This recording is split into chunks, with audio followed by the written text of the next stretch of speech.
Halo semuanya, selamat pagi. Perkenalkan, nama saya Jocelyn Aundrey dengan NIM 180-23038. Dan saya Takedito Alam Pratama, NIM 180-23039. Di sini kami akan menjelaskan mengenai tugas besar dari mata kuliah Sistem Digital dan Mikroprosesor. Turbine Governor dan simulasi pembangkit listrik tenaga air. Sebelum itu, apa sih Turbine Governor? Oke, izinkan kami menjelaskan dengan singkat cara kerja pembangkit listrik. Dengan menggunakan mesin listrik, sebuah gerakan rotasional yang dikenakan pada shaft akan dikonversikan menjadi energi listrik.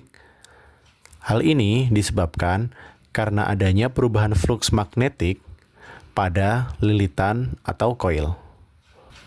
Penyebab gerakan rotasional inilah yang nantinya bisa dikembangkan agar memiliki banyak variasi, seperti digerakkan oleh air, digerakkan oleh uap, ocean waves, dan lain-lain.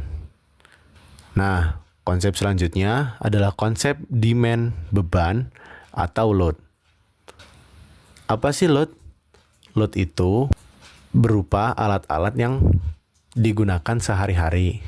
Contohnya, laptop, charge HP, mesin cuci, AC, dan lain-lainnya. Bahkan alat-alat pabrik pun termasuk load. Load di sisi konsumen sifatnya terus berubah. Misalnya, pagi hari menyalakan TV, siang hari menyalakan AC, dan malam hari menyalakan kompor elektrik.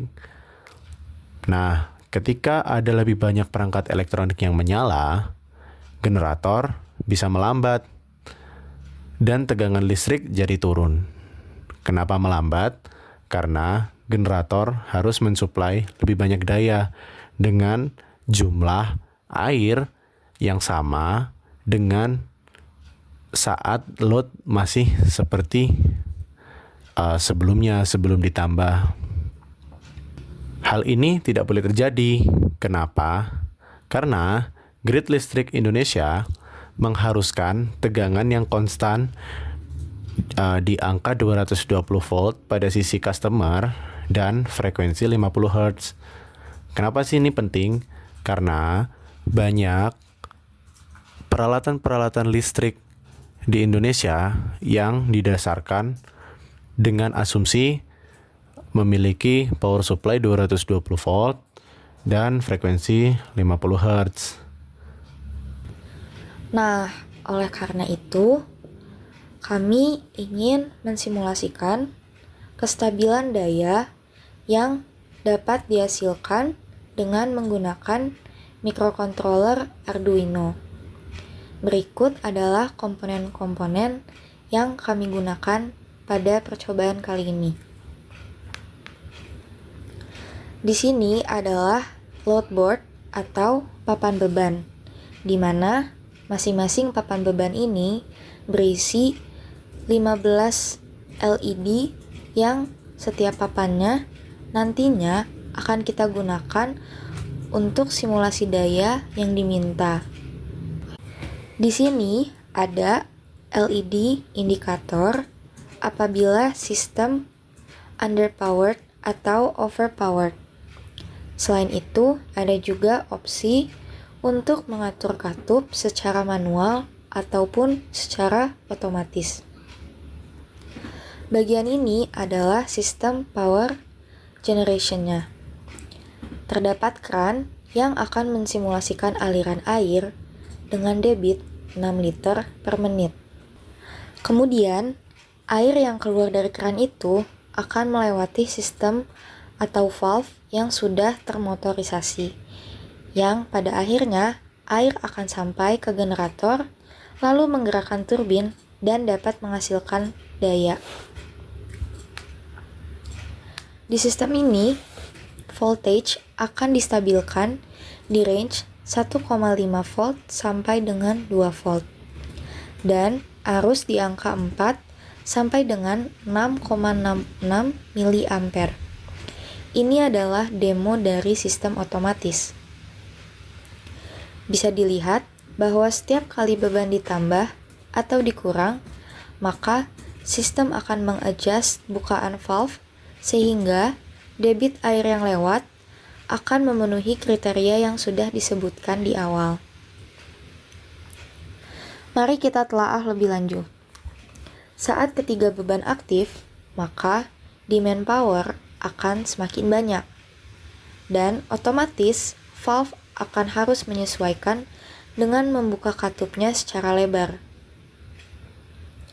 Ketika hanya 2 beban yang aktif, maka demand power tidak akan sebanyak saat 3 beban dinyalakan.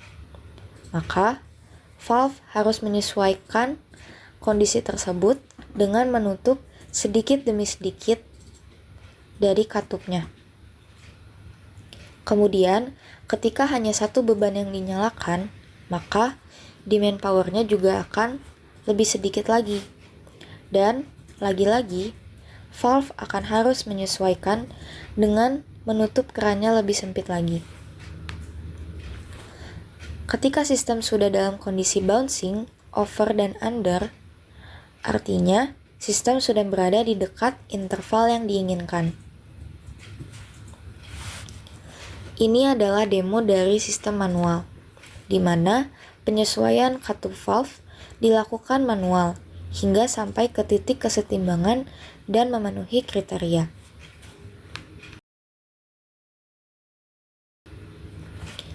Demikianlah, kami telah menjelaskan bagaimana pembangkit listrik bekerja dan pentingnya menjaga kestabilan tegangan serta frekuensi listrik, dan bagaimana sistem turbin governor yang kami buat dapat mensimulasikan kestabilan daya.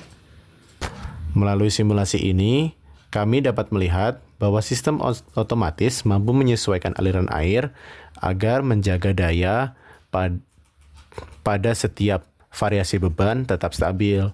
Sementara, sistem manual membutuhkan penyesuaian manual untuk mencapai kesetimbangan. Semoga penjelasan kami dapat memberikan gambaran yang jelas mengenai tugas besar kami ini. Terima kasih sudah menyaksikan.